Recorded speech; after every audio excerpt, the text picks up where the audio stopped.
Charles Malik, who was the Lebanese ambassador to the United States, in his address at the Billy Graham Center in Wheaton, Illinois, emphasized that as Christians, we face two tasks in our evangelism: winning the soul and winning the mind. That is to say, not only converting people spiritually, but converting them intellectually as well. And the church, he warned, is lagging dangerously behind with respect to this second task. Mark his words well. I must be frank with you. The greatest danger confronting American evangelical Christianity is the danger of anti-intellectualism. The mind in its greatest and deepest reaches is not cared for enough.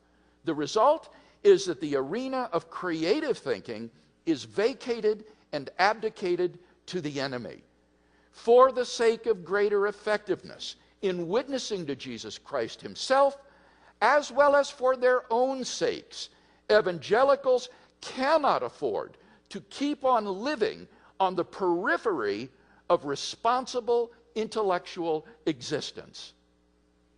Our churches are filled with Christians whose minds are idling in intellectual neutral. They may be spiritually born again, but they still think like non-Christians. As Christians, their minds are going to waste. Now, sometimes people will say that they just prefer having a simple faith.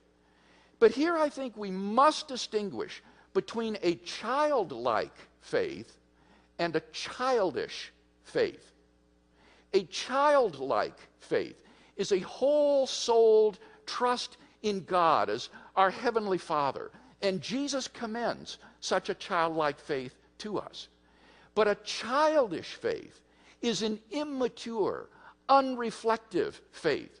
And such a faith is not commended to us. On the contrary, Paul says, do not be children in your thinking. In evil, be like infants, but in thinking, be mature. 1 Corinthians 14 and verse 20. If a simple faith means an unreflective, ignorant faith, then we should want none of it, brothers and sisters. The Christian faith is not an apathetic faith, a brain-dead faith. Rather, it is a living, active, and inquiring faith. As St. Anselm put it, ours is a faith that seeks understanding.